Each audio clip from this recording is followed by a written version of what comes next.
संख्या माने, किसी पदार्थ करना भी बताया तो भी लाख करने को भगवान एक पत्नी में भी कर सकते हैं। तो भगवान शिव तप प्रेमी है, तो इसलिए जान पूछ करके खूब सारी तपस्या, माता पार्वती सती को नहीं छोड़ा था। अभी आएगी कथा आप देखोगे कितनी कठोर तपस्या उनसे कराई।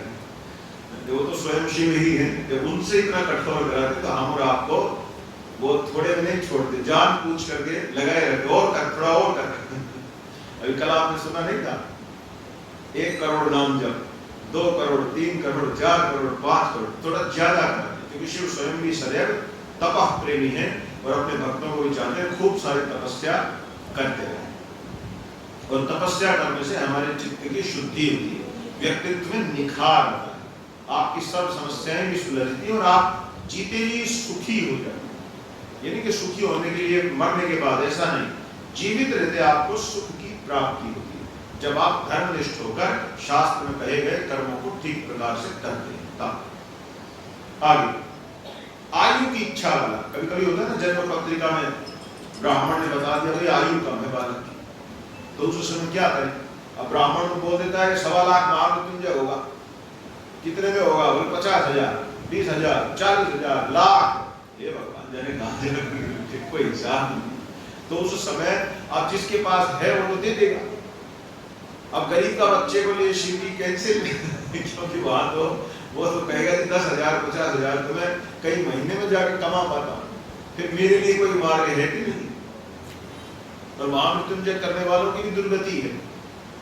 मैं अपने क्षेत्र में एक बार एक पीपल वृक्ष की परिक्रमा कर रहा था, पूजन अर्चन कर रहा था, मैंने देखा वहां कुछ पंडित जी लोग बैठे अनुष्ठान कर रहे, और उन्होंने हमको देख के दूर से थोड़ा हाथ वाथ जोड़े, तो हमने सोचा चलो अभिवादन कर रहे तो जाना चाहिए, नहीं तो वो भी दोष होता है। तो मैं उनके पास चला गया, मैंने वैसे ही पूछा, मैं कहा एक बात देखो, आप लोगों के हाथ में रुद्राक्ष है, सामने भगवान विराजमान, सत्य बोलना, मैं किसी को कहूंगा नहीं, आपके यजमानों को गड़बड़ नहीं करूंगा, लेकिन मैं सत्य जानना चाहता हूं, क्या शिव जी के सामने तुम संकल्प पूर्वक कह सकते हो कि तुम ईमानदारी से 1.25 लाख मंत्र जपते हो?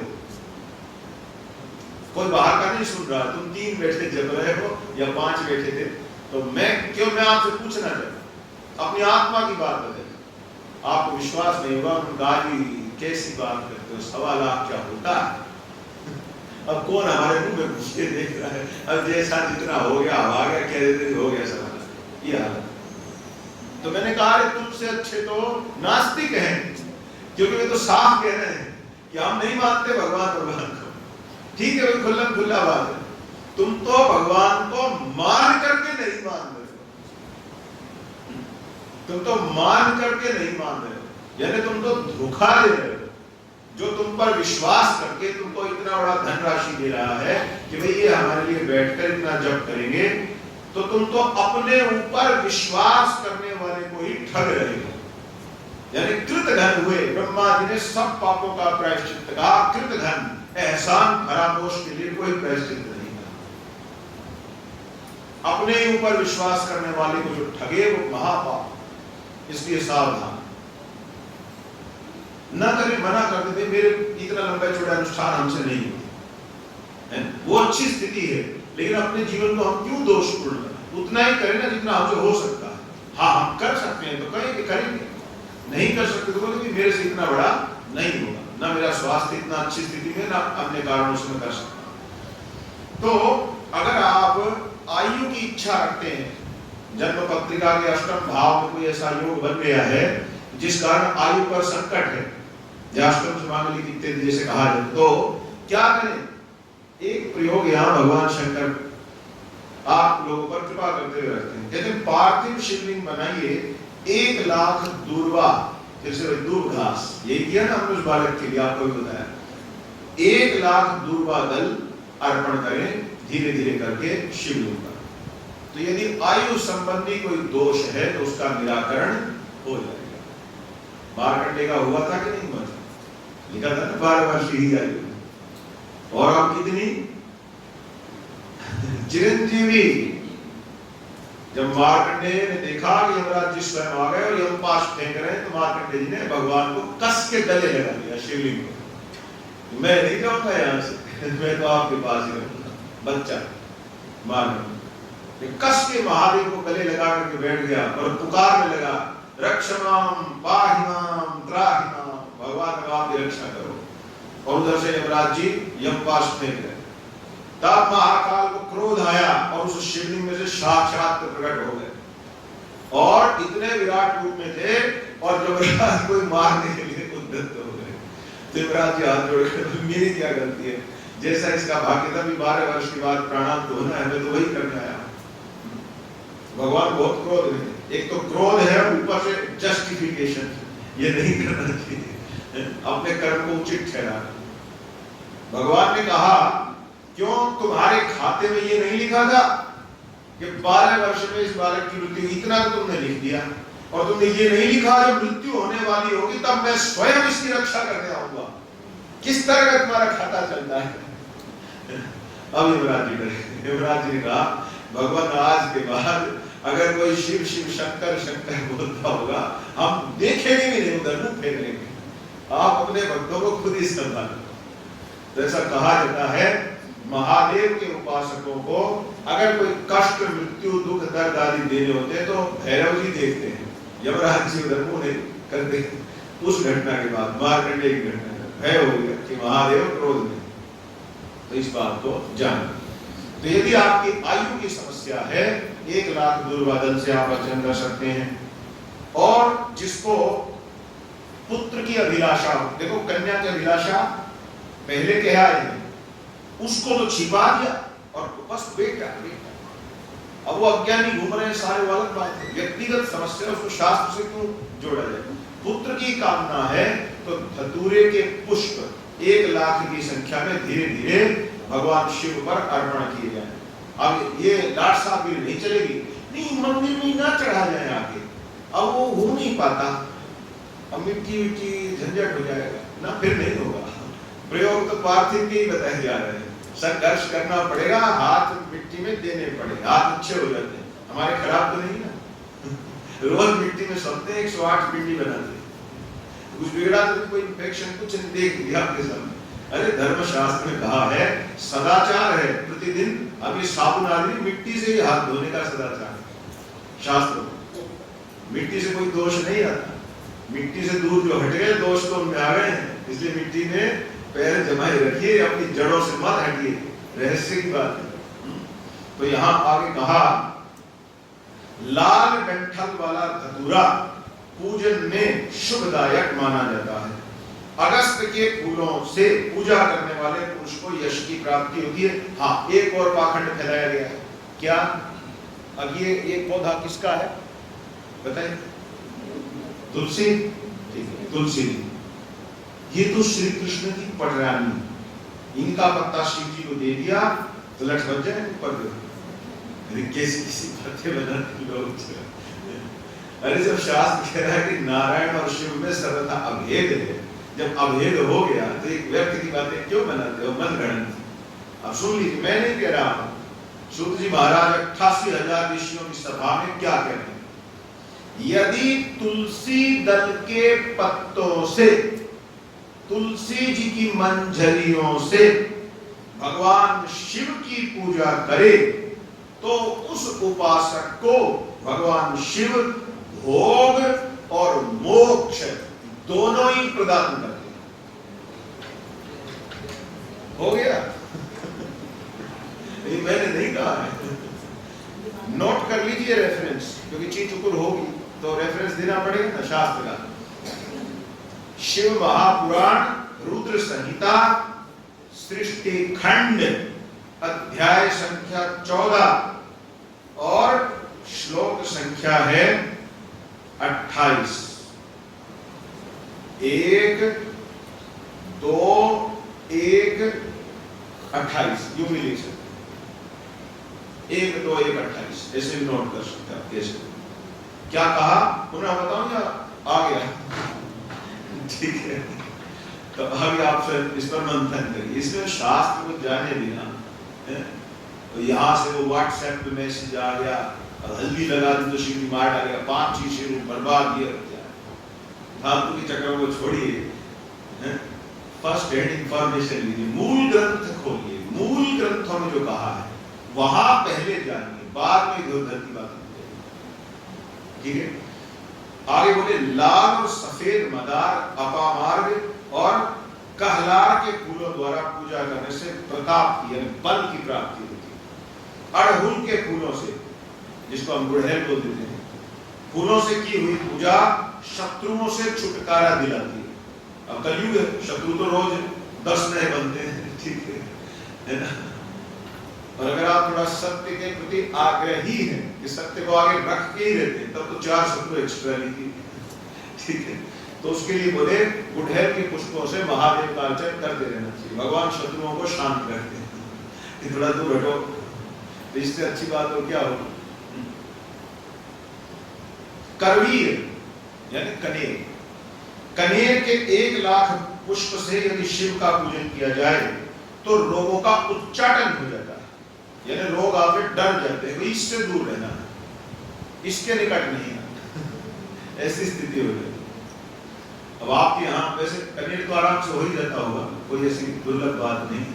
जो पीला सा लंबा सा पुष्प होता है, तो लाल भी होता है, पीला भी होता है, सफेद भी होता है, कनेर 2-3 तरह। यहाँ पीले कनेर की बात है। बंदूक, ये गुल दोपहरिया का पुष्प होता है, पूजन करने से आभूषणों की प्राप्ति होती है। चमेली में शिव की पूजा करके मनुष्य वाहन प्राप्त कर सकता है, चमेली के पुष्पों से। अलसी के पुष्पों से महादेव जी के पूजन करने से भगवान विष्णु की कृपा मिलती रहती है। देखो, शिवलिंग के ऊपर अलसी के पुष्प चढ़ाते रहे तो नारायण भगवान का विशेष अनुग्रह बना रहता है। कितने काम की बात है, पूजा शिव की होगी और कृपा भगवान नारायण जी मिलती रहेगी। शमी पत्र आप लोग रखते हैं कहीं, शमी पत्र बहुत अच्छी बात है। हाँ, इसको अशुभ नहीं समझना चाहिए, बहुत विशेष होता है।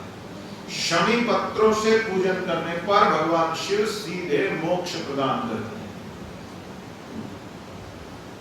हमने तो वहां अपने क्षेत्र में मंदिरों में खूब लगवा रखा, आप लोग भी लगाइए, ताकि भरपूर मात्रा में इन सबकी उपलब्धता बनी रहे। बेला के फूल चढ़ाने पर जिनका विवाह नहीं हो रहा उनको शुभ लक्षणा पत्नी देते हैं, बेला के पुष्पों से अर्चन करने।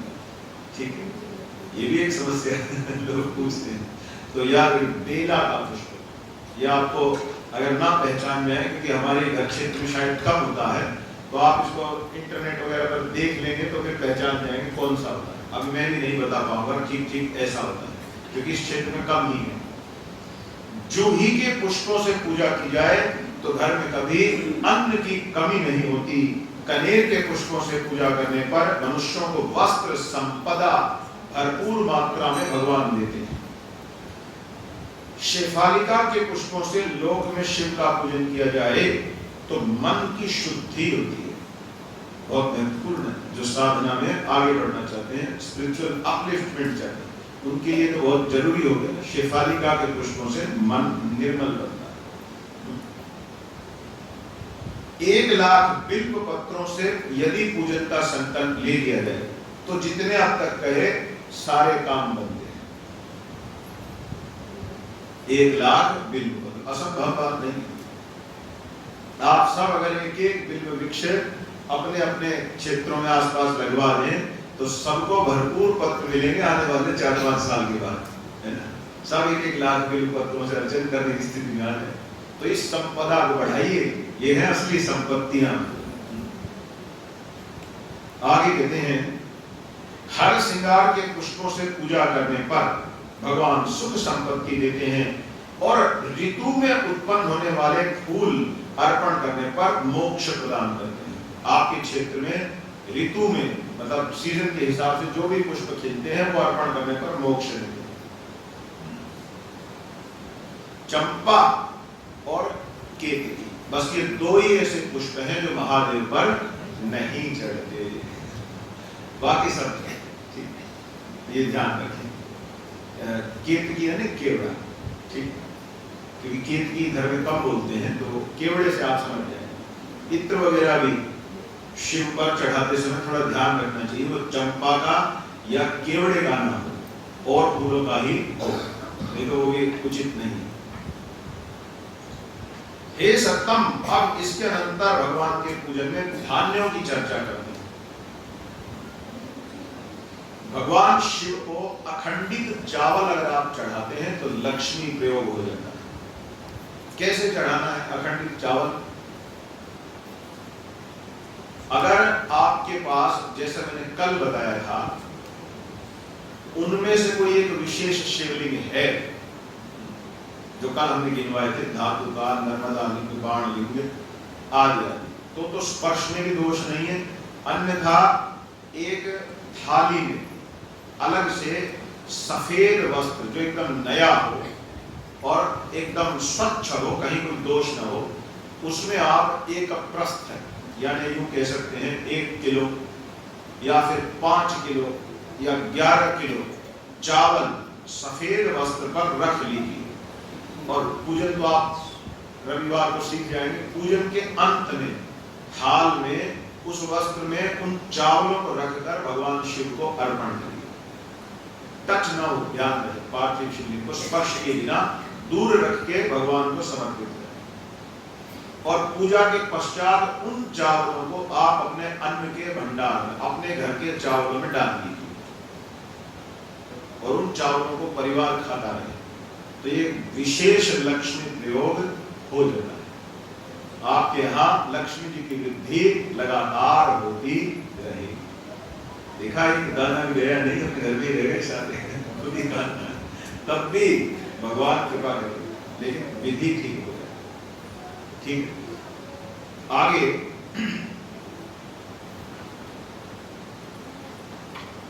कहते हैं रुद्र प्रधान मंत्र से पूजन करने पर भगवान शिव के ऊपर सुंदर वस्त्र चढ़ाए। अच्छा, वही बात बता रहे हैं। और उस सुंदर वस्त्र पर ये चावल रखें तो उत्तम बात है।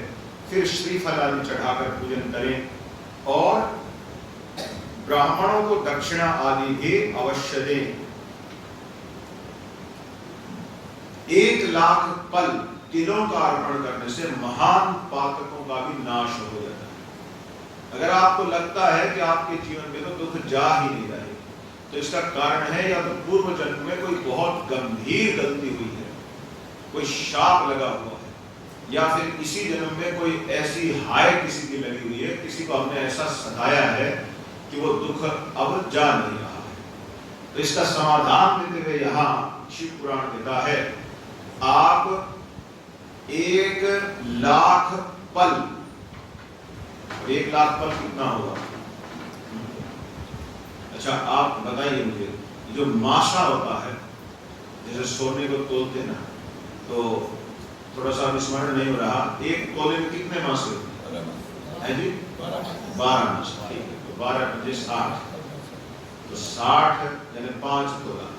5 तोले से थोड़ा सा अधिक, यानी 54-55 ग्राम कह सकते हैं मात्रा। 64 मासा, हम मान सकते हैं 54-55 ग्राम, है ना? तो 54-55 ग्राम का 11 पल हो जाता है। ये असल में क्या है ना कि ये नेहरू जी जो सत्यानाश थे हमारा, भारतीय जो कैलेंडर, पंचांग, भारतीय जो तोल माप, ये सब इन्होंने खत्म कर दिए और रेगुलराइज कर दिया जो इंटरनेशनल या विदेशी था। तो आज आप लोगों को समझ में ही नहीं आता, जो हम बोल रहे हैं पल, भार, प्रस्थ, तो आप सोचते हैं क्या क्या कह रहे हैं, कैसे हमको पता चलेगा? अगर ये सब प्रैक्टिस में रहता तो आपको सामान्य रूप से पता होता, इसीलिए वो कंपेयर करके आपको हम बता रहे हैं। तो 11 पल लगभग 54-55 ग्राम तिल की बात होती है। 54-55 या 50 ग्राम से थोड़ा अधिक यूं कह लीजिए। इतने तिल को हम शास्त्र में क्या कहेंगे? 11 पल। ठीक है, ऐसे 1 लाख पल तिल चाहिए। वो धीरे धीरे करके किया जा सकता है, कोई आवश्यक नहीं एकदम सारा किया जाए। 1 लाख पल तिलों से अगर महादेव का अर्चन किया जाए तो व्यक्ति के जीवन में महान से महान पातक कर्म भी हो, पीछे कोई ऐसे दुष्चरित्र, ऐसे पाप हो गए हो जिनके कारण आत्मविश्वास मर सा गया। ऐसा लगता है मैं कुछ भी कर लूं, पर कुछ मैंने ऐसे कर्म कर रखे हैं, ये तो मुझे जीने नहीं दे। तो वो सब दोष शांत हो जाता है। भयंकर से भयंकर पाप की भी शुद्धि हो सकती। 1,00,000 पल, ठीक। और मात्रा हमने आपको बता दी 50 ग्राम से थोड़ा अधिक 11 पल कहा जाए। अब वो आप उसको गुणा भाग करके देख सकते हैं कि कितना उसमें संख्या बन जाएगी। और जब ये पूजन किया जाए, 1,00,000 पल जब पूर्ण हो जाए, तो अंत में मनुष्य को ब्राह्मणों को भोजन भी देना चाहिए, ये प्रयोग करने के लिए, पातक दोष शांति के लिए। इसी प्रकार 1,00,000 जौ तो आप सब समझते हैं, 1,00,000 जौ से भी की गई शिव की पूजा उत्तम कही गई है। यव प्राचीन परिमाण के अनुसार संख्या में 1,00,000 के योग के बराबर होते हैं। मुनियों ने यव के द्वारा की गई पूजा को स्वर्गिक सुखों को प्राप्त करने के लिए उचित कहा। बहुत सुख ऐश्वर्य बढ़ जाता है 1,00,000 जो हो जाए शिव पर अर्पण करके। 1,00,000 मूंग के दानों से पूजन करने पर भगवान शिव मनुष्य के जीवन को सुखों से भर देते हैं। मूंग की दाल 1,00,000 दाने कोई बहुत बड़ी बात नहीं, अगर अर्पण किए जाए तो भगवान जीवन को सुखों से भर देते हैं। देखिए कितने छोटे छोटे आपके घर में ही उपलब्ध रहने वाली सब सामग्रियां बताई जाए। अभी तो आपको अपना हृदय को तैयार करना है कि मैं अब छोड़ूंगा नहीं, अब तो भगवान शंकर के पीछे लगना ही अच्छे से, तो सारे मार्ग को बताते जाए। आगे कहते प्रियंगु, अच्छा ये तो नहीं, इसको आगे कहते शिव की पूजा करने के पश्चात एक गाय और बैल का दान यदि कोई कर सके तो उस व्यक्ति को अपनी पूजा का अत्यंत विशेष फल प्राप्त होता है। मरीचि से की गई शिव पूजा शत्रुओं का नाश करने वाली बताई गई। अब मरीचि क्या होती है इसको रहने ही दीजिए ठीक है, नहीं तो जरा सी बात पे कोई किसी के पीछे पड़ जाएगा, है ना, पाप होने लगेगा पुण्य के स्थान पर, तो उसको रहने देते हैं। वो क्या है, वो गुप्त ही रहे। अरहर की पत्तियों से, अरहर की जो दाल होती है उसके पौधे की पत्तियों से पूजन करने पर भगवान मनुष्य को सभी प्रकार के अभीष्ट फल देते हैं। यानी उसके मन में जैसा वो चाह रहा है भगवान उसको वो देते हैं। हे मुनि सत्तम, इस प्रकार धान्यों का परिमाण आप लोगों को कह दिया। सूक्ष्म मान को प्रदर्शित करने वाले व्यास जी ने ये सब ज्ञान दिया है। और फिर जलधारा की चर्चा की। अब मैं जलधारा पूजा के फल कह रहा हूं, जिसके श्रवण मात्र से ही मनुष्यों का हृदय शुद्ध हो जाता है। भक्ति पूर्वक सदाशिव की विधिवत पूजा करने के पश्चात जलधारा करनी चाहिए। जब पूजा पूर्ण हो जाए तो फिर जो है भक्ति पूर्वक जलधारा करें। ज्वर में होने वाले प्रलाप की शांति के लिए भगवान शिव को दी जाने वाली कल्याणकारी जलधारा शतरुद्रीय मंत्र से, एकादश रुद्र से, रुद्र मंत्रों के जप से, इसमें आपको ब्राह्मणों की आवश्यकता पड़ेगी। ये कार्य स्वयं नहीं बनेगा। पुरुष सुक्त से 6 ऋचा वाला, इसका मतलब ये भी नहीं उपाय पता लगने का ब्राह्मण जाए भाड़ में ऐसा भी नहीं है। ब्राह्मणों को तो जो बनता है वो देना ही पड़ेगा, है ना, नहीं तो उनकी हाय लग जाए कि वो भी ग्रह है तो वो ग्रह भी ना पकड़ लेंगे। इस प्रकार से